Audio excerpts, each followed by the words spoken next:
The ship was quiet as it moved through the darkness of space, sat near the window and watched the stars pass by like small white dots on a black painting. She was 28 years old, a scientist who studied alien life, and today she was going to meet aliens for the first time in human history. Beside her sat, he was older, 35, with a strong body and sharp eyes. He had been a soldier for many years and now he was here to protect, but both of them knew that if something went wrong, there was nothing he could really do. They were alone in the universe, far from Earth, far from home. "Are you scared?" asked. Looked at him. "Yes," she said honestly, "but I am also excited. We are about to learn if we are alone in the universe, and the answer is no. That is amazing." Nodded slowly. He did not share her excitement. He had seen too many things go wrong in his life. Hope was dangerous. It made you weak. The ship slowed down. Through the window they saw it. Station Orbital Prime. It was massive, a giant ring floating in space, bigger than any city on Earth. Lights covered its surface like stars on the ground. Ships of all shapes and sizes moved around it, coming and going. "This is it," whispered. They landed in a large docking area. When the doors opened, took a deep breath and stepped out. The air was strange, filled with smells she could not name. The floor was smooth and silver, and everywhere she looked there were aliens. Some were tall with blue skin, some were small with many arms, some floated in the air, some walked on four legs, had studied theories about alien life for years, but nothing had prepared her for this moment. They were real. They were everywhere. A creature made of crystal approached them. It was beautiful, like a living diamond. Light passed through its body and created rainbows on the floor. "I am the Arbiter," it said. Its voice was soft, like wind through glass. "I will guide you to the evaluation chamber. Please follow me." They walked through long hallways. Other aliens walked with them, also new arrivals. Counted 6 different species. Some looked at her with curiosity. Others looked at her with something like fear. She did not understand why. The evaluation chamber was enormous. The ceiling was so high that could barely see it. In the center of the room stood a giant arch made of black stone. It was old, very old. Could feel its age like a weight in the air. "This is the sacred scanner," the Arbiter explained. "It has existed for 1 million years. It reads the potential of each species and gives them a classification. This classification determines your place in the Galactic Coalition." Listened carefully. The Coalition, she had learned, was the government of the galaxy. Thousands of species worked together under its rule, and the scanner decided where each species belonged. "There are 7 tiers," the Arbiter continued. "Tier 7 is the lowest. Tier 1 is the highest. The scanner will read your genetics, your history, your potential. It will tell us what you are capable of." The first species stepped forward. They were insect-like creatures with hard shells and many eyes. They moved together like one mind in many bodies. When they entered the arch, it glowed blue. "Tier 4, the Arbiter announced. "Hive synchronization. They can share thoughts and work as one." The insects seemed pleased. They clicked their mouths together in what might have been happiness. Next came giant creatures that looked like they belonged in the ocean. Their skin was wet and gray, and they had small eyes that looked kind. The arch glowed green. Tier 3, pressure adaptation. They can survive in any environment. Then came small beings, barely reaching knee. They had big heads and thin bodies. The arch glowed yellow. Tier 5, technological intuition. They understand machines naturally. One by one, each species stepped forward. Each time, the scanner glowed with a different color and announced their classification. Watched with fascination. It was like watching a teacher grade students, but for entire civilizations. Then it was her turn. "The human representative will now step forward," the Arbiter said. Felt her heart beat faster. She looked at, he gave her a small nod. She walked toward the arch. The black stone was cold. She could feel energy moving through it, ancient and powerful. She stepped inside and closed her eyes. At first, nothing happened. Then she felt something touch her mind. It was not painful, but it was strange. Like someone reading a book, but the book was her life, her memories, her dreams. She felt it move through generations of human history, wars and peace, love and hate, art and destruction, everything humanity had ever been. Then the scanner stopped. For a moment there was silence. Then the arch began to shake. The black stone cracked.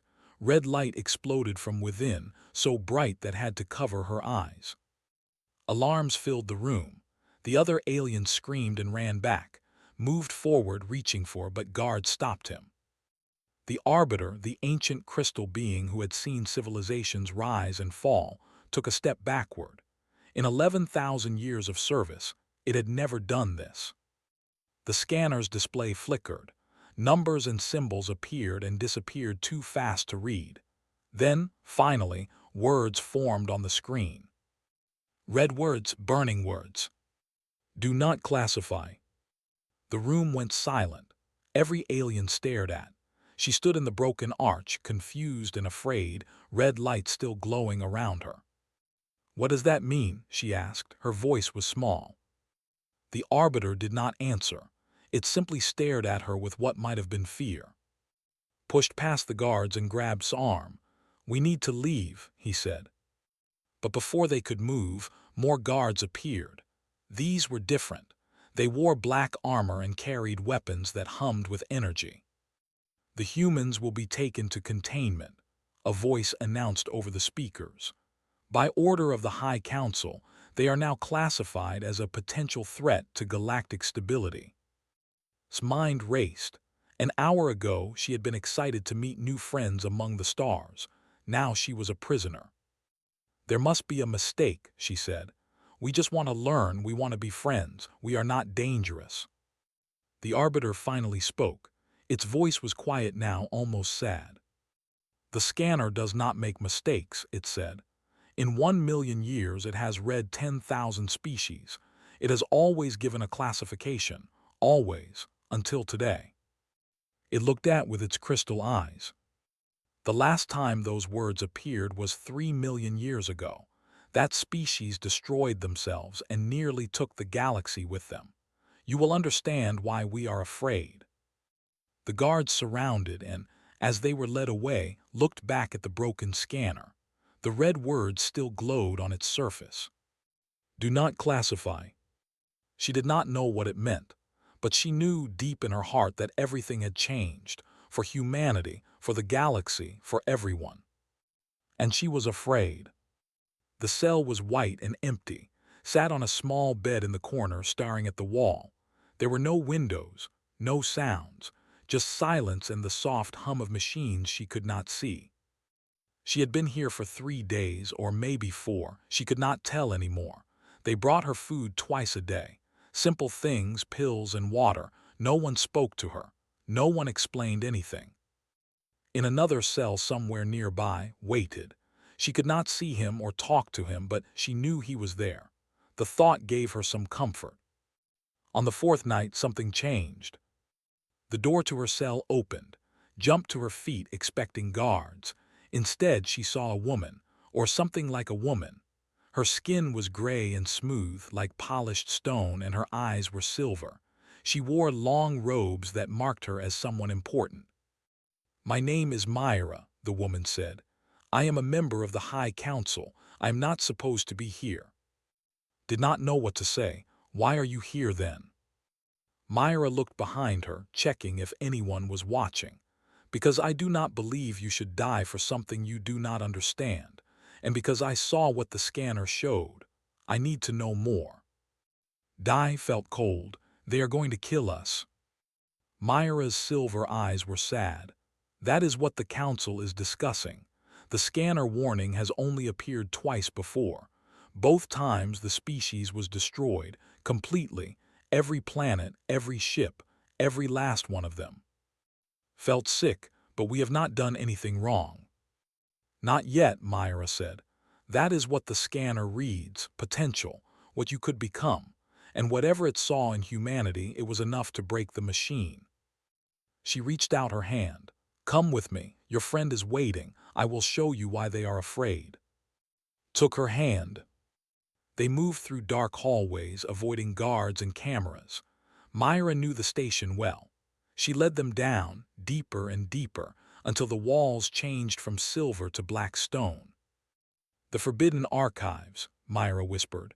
"Only the High Council knows this place exists." A door opened. Inside was a room filled with floating lights, each one containing information, memories, records. In the center stood. He looked tired but relieved to see. "Are you okay?" he asked. "I think so," she said. "What is this place?" A voice answered. It came from everywhere and nowhere. "This is where we keep the secrets that would destroy the Coalition if they were known." A shape formed from the lights. It was not a body exactly, more like a shadow made of data. "I am the archivist. I am not alive, but I am aware. I keep the records, all of them, even the ones that should not exist." Myra stepped forward. "Show them the truth. Show them why the scanner said what it said." The archivist was silent for a moment. Then the lights in the room changed. Images appeared in the air, like dreams made visible. "Saw a species. They looked almost like humans, but taller, with longer limbs and larger eyes. They built cities that touched the clouds. They created art that moved and sang. They were beautiful." "The Endless," the archivist said. "They were one of the first species to reach the stars.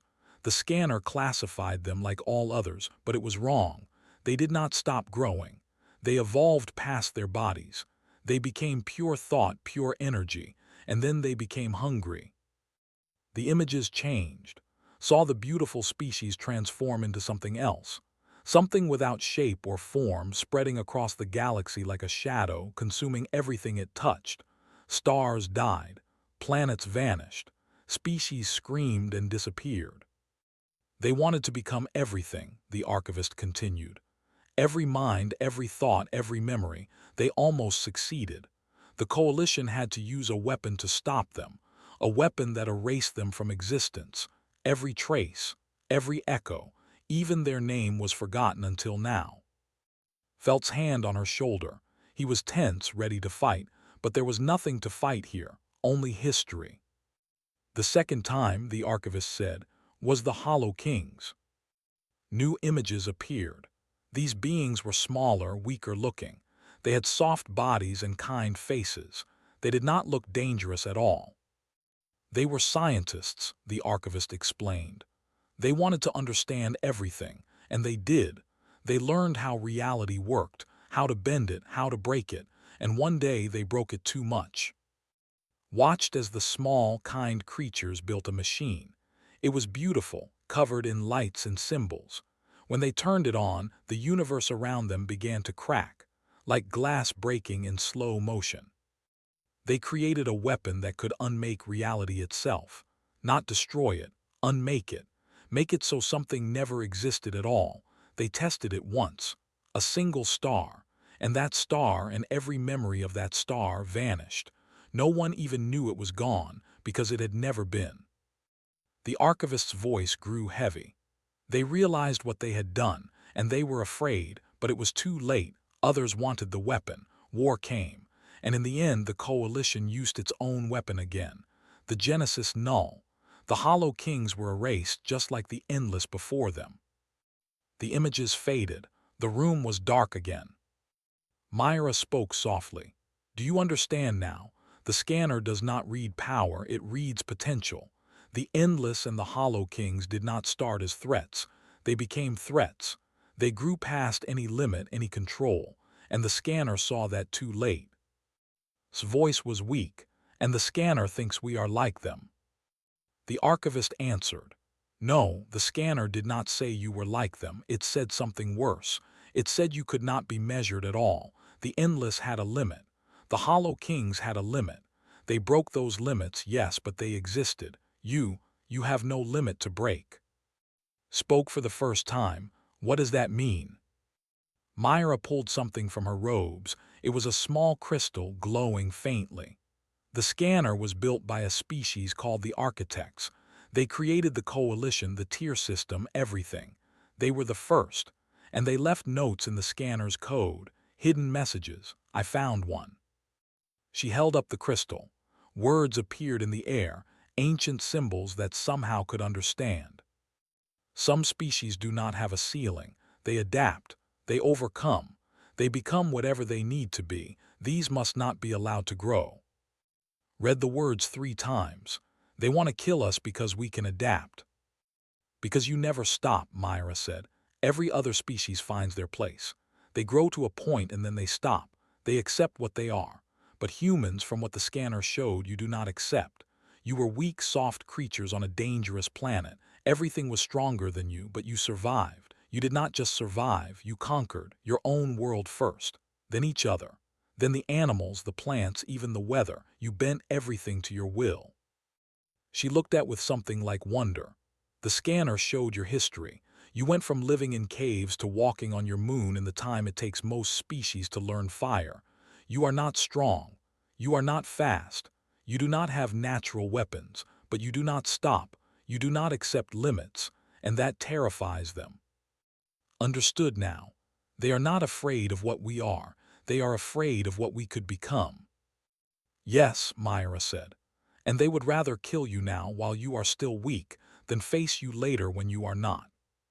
Felt something change inside her.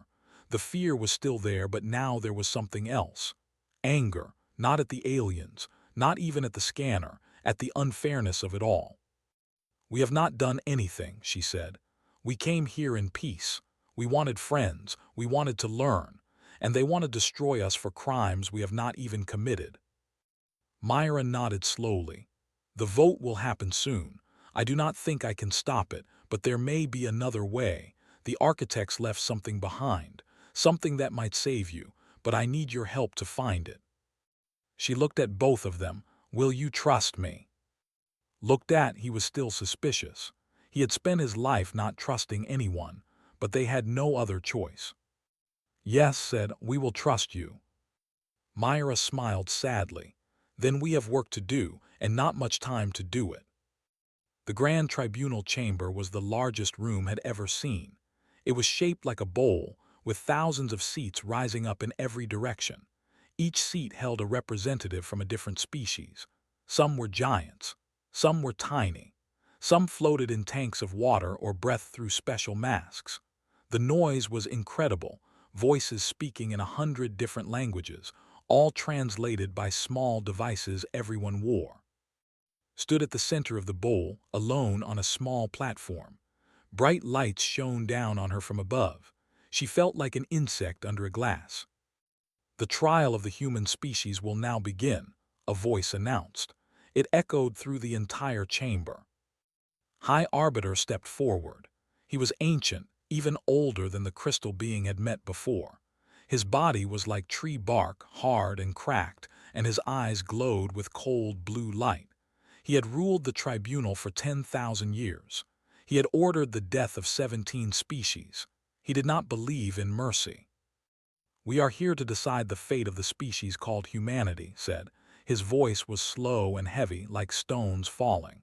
The sacred scanner has given its warning. The last 2 species to receive this warning destroyed themselves and nearly destroyed us all. The question is simple. Do we wait for history to repeat, or do we act now? The chamber erupted with noise. Arguments filled the air. Could not understand most of them, but she could feel the fear. These beings, thousands of them, were afraid of her small body, of her soft hands, of her species that still could not travel faster than light. A screen flickered to life. Ambassador appeared, transmitted from Earth. He was an older man with gray hair and a calm face. He was not afraid, or if he was, he did not show it. I speak for the people of Earth, said. We have done nothing wrong. We came to you with open hands. We wanted to join your coalition. We wanted to learn from you. And now you put us on trial for crimes we might commit someday. This is not justice. This is fear. Turned his cold eyes to the screen. Your kind does not understand. The scanner has never been wrong. It saw your potential. It saw what you could become. We have seen it before. Twice. Both times we waited too long. We showed mercy. And billions died because of our mercy. Then show wisdom instead, said. Judge us by our actions, not your fears. The debate continued for hours. Species spoke for humanity. Others spoke against. The insect species argued that humans should be destroyed immediately. The ocean giants spoke of human kindness. They had met human traders who shared food and stories freely without asking for anything in return. But the tide was turning against humanity. Every time someone mentioned the scanner warning, the fear grew stronger. Finally raised his hand. The chamber fell silent. The human representative will now speak, he announced. After this, we will vote. His heart was beating so fast she thought it might burst. She had prepared a speech, pages of arguments and facts and pleas. But looking at all these faces, all these eyes filled with fear, she knew it would not work. Logic could not fight fear. So she threw away her speech. I want to tell you a story, she said. Her voice was small at first, but it grew stronger. When I was young, there was an earthquake in my country. The ground shook, buildings fell, many people died. The chamber was quiet, listening. There was a woman named Bora. She was a nurse. When the earthquake happened, she was not at work. She was at home, safe. But she heard that a school had collapsed. Children were trapped inside, so she ran. She ran into the falling buildings. She crawled through broken glass and twisted metal. She saved 7 children that day. When they finally pulled her out, her body was broken. She died the next morning. Her eyes were wet, but she kept speaking. I want to tell you about a man named, he was a soldier. He fought in a war like soldiers do. One day he found an enemy soldier wounded and dying. He could have left him. He probably should have left him, but instead carried that enemy soldier for 3 days through the mountains to find help. When they asked him why, he said something simple. He said, he was someone's son. The chamber remained silent. I want to tell you about a scientist named. She spent 40 years fighting a disease that would never affect her. She was immune, but she spent her whole life fighting it anyway so that others could live. She died never seeing her cure work, but because of her, 1 million children will grow up healthy. Looked at High Arbiter. You are afraid of what we could become. I understand. Our history is full of darkness. We have done terrible things to each other. We have wars and hate and cruelty in our past. But we also have Bora. We have millions of people who chose to be kind when they did not have to be, who chose to help when it would have been easier to walk away. She spread her hands. You see our potential for destruction, but that is only half of who we are. The scanner read our potential, all of it, the darkness and the light. And maybe that is why it could not classify us, because we are not one thing. We are not just dangerous. We are not just kind. We are everything. We choose every day which one we will be. She took a deep breath. You can destroy us. You have the power, but you will never know what we might have chosen to become. And I think, deep down, that scares you more than anything else. The chamber was silent, could see faces changing. Some were moved, others were not, stared at her with his cold eyes, and she could see nothing there. No mercy, no doubt. We will vote now, announced. The voting took only minutes. Each species pressed a button. A number appeared on a giant screen above. In favor of destruction, 7,431. Against, 7,429. Felt her world collapse. 2 votes. 2 votes decided that her entire species would die. Nodded slowly. The decision is made. The Genesis null will be deployed. The human species will be. Wait. Everyone turned, stood at the edge of the chamber. Guards moved toward him, but he held up a small device. Before you vote, you need to see something. He pressed a button. Every screen in the chamber lit up with the same image. A genetic pattern, symbols and codes that scrolled across like falling water. "This is from the Forbidden Archives," said. "It took us days to find it. It is the genetic signature of the architects, the species that built the scanner, the species that created your coalition." "Hist, how did you get this? This information is—" "Their genetics are 94% identical to human genetics," interrupted. "We are not just some random species from a small planet. We are connected to the ones who built everything you have. Your scanner, your laws, your entire civilization." The chamber exploded with noise. Species shouted and screamed. Some called a liar, others demanded proof. The screens continued to show the data, undeniable, clear. Myra stepped forward from the crowd. "I have it myself. The archives confirm it. The architects seeded the galaxy with life before they vanished. They created the scanner to watch over their children. And somehow, some way, humans carry their genetics. We do not know why, we do not know how, but it is true." His voice was like thunder. "This changes nothing. Descendants or not, the potential remains. The threat is real. We will proceed with the—" "If you destroy us," said loudly, "you destroy the only connection you have to the ones who made you what you are. And you will never learn why they created us. You will never learn what we were meant to become." The chamber fell silent again. Stared at her for a long moment. Then he turned to the council. "The vote has been cast," he said finally. "But in light of this new information, execution will be delayed. We will investigate further. Until then, the humans will remain contained." It was not victory, but it was not death either. Looked at, he looked exhausted but satisfied. They had bought time, nothing more, but for now time was enough. As the guards led them away, heard Myra's voice in her ear, transmitted through a hidden device. "There is more," Myra whispered. "The architects left something behind, something that might save you, knows where it is. Find it, find out why they made you. It is your only chance." Looked up at the stars visible through the chamber's glass ceiling. Somewhere out there were answers. Somewhere out there was hope. And humanity, as it always did, would go looking for it. The ship moved through empty space, far from any star. Sat at the controls, his eyes fixed on the darkness ahead. Behind him and Myra watched the screens, waiting for something to appear. They had escaped from Station Orbital Prime 3 days ago. It had not been easy. Myra had bribed guards, hacked doors, and stolen a small transport ship. Now they were criminals. If the Coalition caught them, there would be no trial this time. But they had no choice.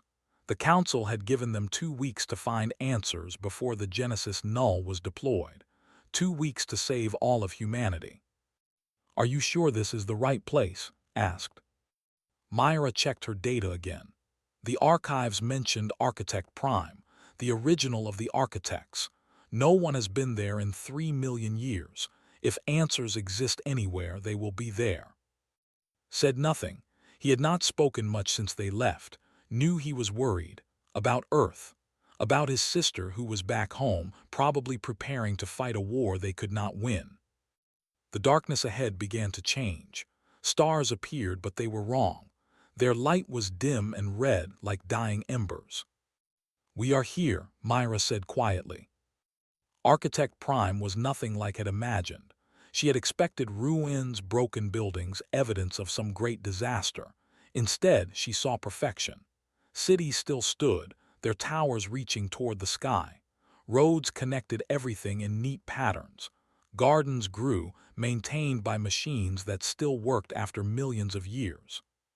But there was no one there. The cities were empty, the roads were silent, the gardens had no visitors. "They are all gone," whispered. "They chose to leave," Myra said. "The records say they evolved past physical form. They became something else, something that did not need bodies or planets. Like the Endless." "No, the Endless lost themselves. They became hungry and mindless. The architects were different. They simply moved on, left everything behind, including their creations." They landed in the center of the largest city. When stepped outside, she felt strange. The air was fresh and clean. Birds sang in trees that had grown for millions of years. It was beautiful but also sad, like a museum with no visitors. Scan the area with his device. There is something underground, a power source, very old but still active. They followed the signal to a building in the heart of the city. It was not the largest building, but it felt important. Ancient symbols covered its walls, the same symbols that appeared on the scanner. Inside, they found stairs leading down, down and down, deeper than any building should go. The walls changed from stone to metal to something that glowed with soft blue light. At the bottom was a room. In the center of the room was a machine, and beside the machine was something else, something alive. "You have come," it said. Jumped back, raised his weapon, but Myra stepped forward, her eyes wide. "A remnant," she breathed. "An architect AI. I thought they were all destroyed." The remnant looked like a person made of light. No solid form, just shapes that moved and changed like water. Its voice was gentle, like a parent speaking to a child. "I am the last," it said. "I was created to wait, to watch, to answer questions when the children finally came." Kept his weapon raised. "What children?" The remnant's light flickered, and thought it might be smiling. "You humans, you are what we hoped for." Stepped closer. "I do not understand. The coalition says the architects created them, created the scanner, created everything. Why would you create humans?" The remnant was quiet for a moment. When it spoke again, its voice was sad. "We were perfect," it said. "We understood everything, every law of physics, every pattern in the universe.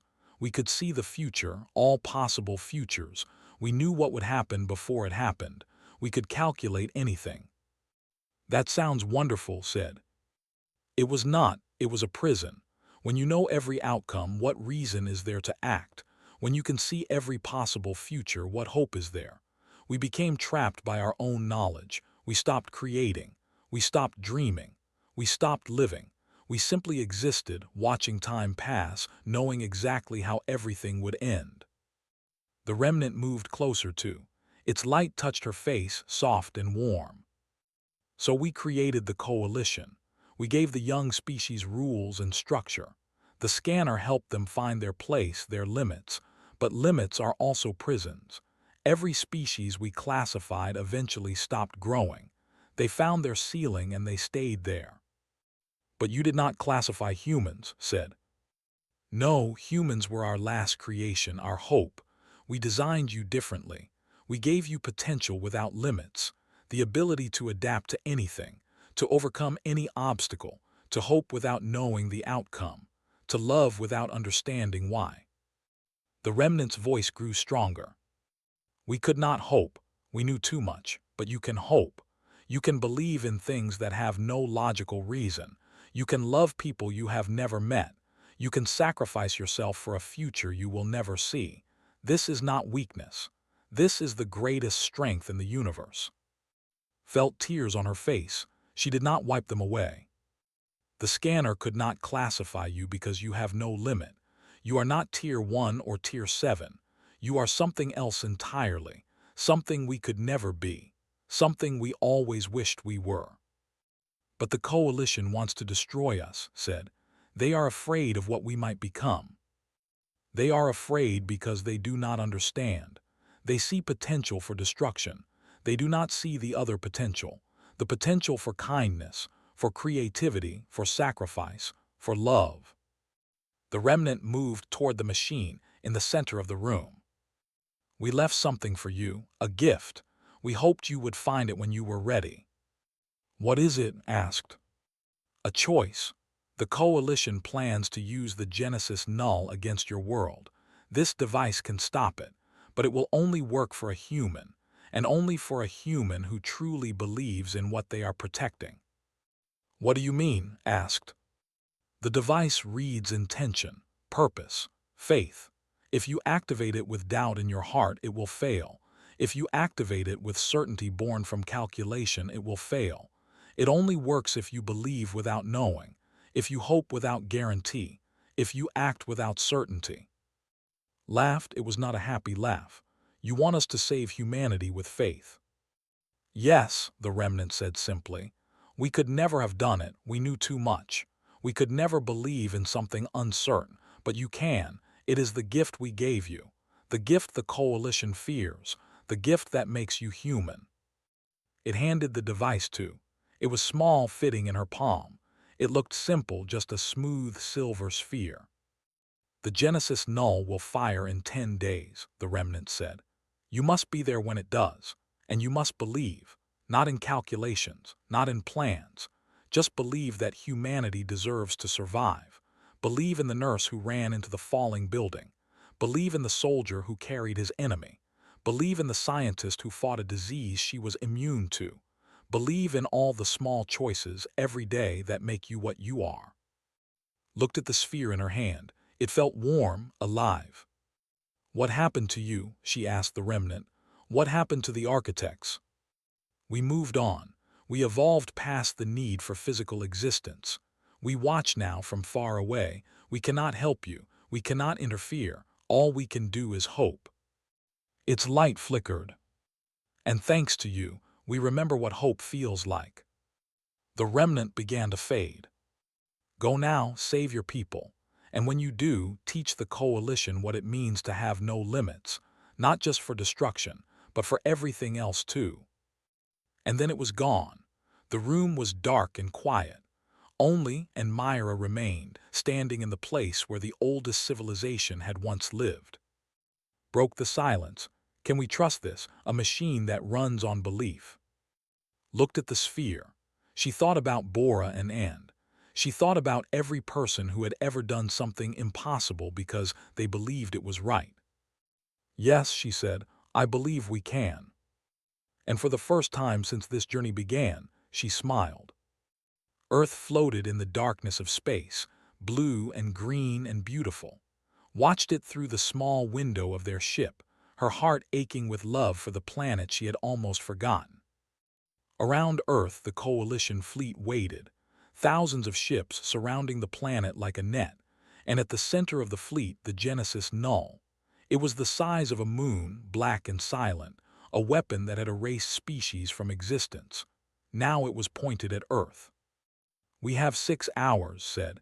His voice was calm but could see the tension in his shoulders. The fleet will not let us through. Myra studied the readings. There is one path, through the debris field near the third moon. The fleet has not covered it completely, but it will be dangerous. Can we make it? Maybe, if we are lucky. Laughed grimly. Luck, I never believed in luck. Held the silver sphere in her hands. It was warm, pulsing slightly, as if it had a heartbeat. She had carried it for 10 days now, sleeping with it, eating with it, never letting it leave her side. The remnant had said she needed to believe. She had spent 10 days trying to understand what that meant. On Earth, she knew, people were not waiting quietly for death. Ambassador had broadcast the truth to the whole world. Everyone knew what was coming. And instead of panic, something strange had happened. People had started helping each other. An engineer had built a jamming network from communication satellites. It would not stop the Genesis null, but it might slow down the fleet's communications. A teenager in Seoul had organized volunteers to keep hospitals running. Minyu, an elderly farmer, continued tending his crops. When reporters asked him why, he had said, "Someone will need to eat tomorrow." They were not giving up. They were not accepting their fate. They were being human. His communicator beeped. A familiar voice came through. "Are you there?" It was his younger sister. She was a pilot now, part of Earth's hastily assembled Space Defense Force, 20 ships against thousands. It was hopeless and she knew it. Grabbed the communicator. "What are you doing here?" "Same as you, brother, trying to do something impossible." Her voice was light but could hear the fear underneath. "We are going to buy you time. Fly your ship into the debris field while we distract the fleet." "That is suicide," said. "Maybe, but if you make it through, you can stop this. You can save everyone. That is worth dying for." Was silent. could see his jaw tight, his hands shaking. His little sister, the one he had taught to ride a bicycle, the one he had protected from bullies, was about to fly into certain death. "I should be the one protecting you," he said quietly. Laughed. "You protected me for 20 years. Now it is my turn. Go, brother, save our planet, and if you cannot, well, at least we tried." The line went quiet. Sat in the pilot's seat. His eyes were wet, but his hands were steady on the controls. "Let us go." The ship flew toward the debris field. Behind them could see flashes of light as Squadron engaged the fleet. 20 ships against thousands, but they fought anyway. The debris field was chaos. Rocks and ice flew in every direction. Flew like had never seen, dodging and weaving through the destruction. Twice they almost crashed. 3 times the ship's shields nearly failed, but they kept going. And then they were through. The Genesis Null loomed before them, massive and terrifying. Its surface was smooth and black without any features. It looked dead but could feel its power. Energy hummed through it, building, preparing to fire. "How do we get close?" Myra asked. Before anyone could answer, the weapon began to glow. Red light spread across its surface, the same red that had filled the scanner chamber when first stepped inside. The Genesis Null was charging. "We are out of time," Sid. "Stood up, get as close as you can." "What are you?" "Just do it." Push the engines to maximum. The small ship flew directly toward the weapon, toward the red light that was growing brighter every second. Walked to the airlock. She held the silver sphere in her hands. The remnant had said the device only worked with belief, not calculation, not certainty, just faith. She thought about her family. Her mother who had worked 3 jobs so could go to university. Her father who had died when she was young but had taught her to look at the stars. Her grandmother who had survived a war and rebuilt her life from nothing. She thought about humanity, all the terrible things they had done, the wars, the hatred, the cruelty, but also all the wonderful things, the art, the music, the love, the small kindnesses that never made the news but happened every day everywhere. She thought about Bora running into a collapsing building, carrying his enemy to safety, fighting a disease that could never hurt her. She thought about flying into battle against impossible odds, about who had followed her across the galaxy because he believed she could make a difference. And she realized something. The remnant had asked her to believe in humanity, but she had always believed, from the very beginning, even when she was afraid, even when everything seemed hopeless. She had always believed that humans could be better, that they deserved a chance. The Genesis Null fired. A beam of pure destruction erupted from the weapon, aimed directly at Earth. It would erase everything, every person, every memory, every hope. Opened the airlock. The cold of space hit her, but she did not care. She held the silver sphere above her head. And she believed. Not in logic, not in science, not in anything she could prove. She believed in her grandmother's smile, in her mother's tired hands, in her father's voice telling her about the stars. She believed in every nurse who stayed late, every teacher who never gave up, every stranger who helped another stranger for no reason at all. She believed in humanity. The sphere exploded with golden light. It spread outward like a wave, faster than anything had ever seen. The light met the Genesis Null's beam and wrapped around it, changed it, unmade it. The red light of destruction transformed into something else, something warm. The beam scattered. It dissolved into nothing. The Genesis Null, the weapon that had destroyed species, that had erased civilizations from existence, went dark. Silence filled the universe. On the Coalition command ship, High Arbiter watched with ancient eyes. The weapon that had enforced order for 1,000,000 years had failed, against a single human woman, against belief. Myra's voice echoed across all channels, broadcast to every ship in the fleet.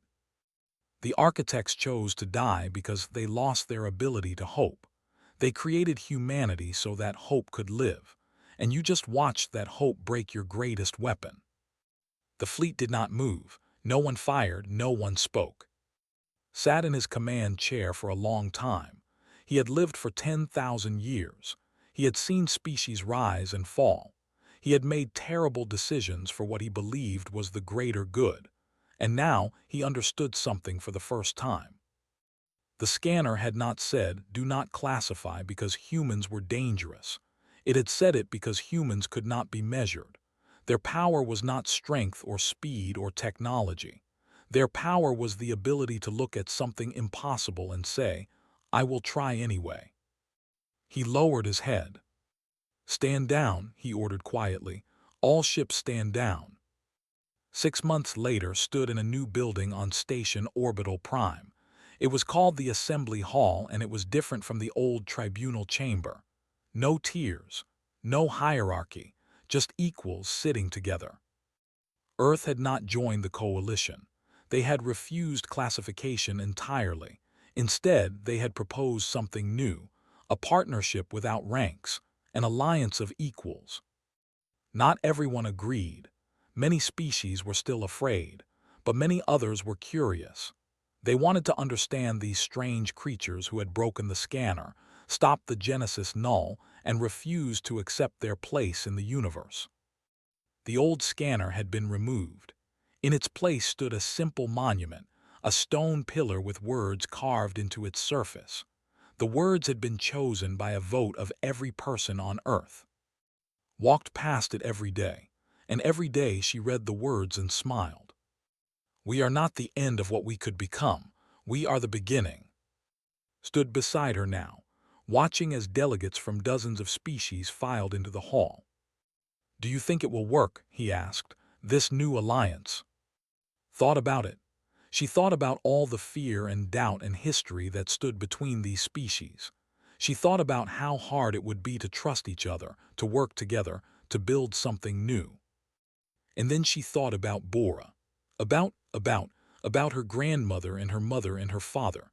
About who had survived the battle and was now teaching other pilots how to fly. She thought about every human who had ever faced something impossible and tried anyway. "I do not know," she said honestly, "but I believe it can." And for humanity, that had always been enough.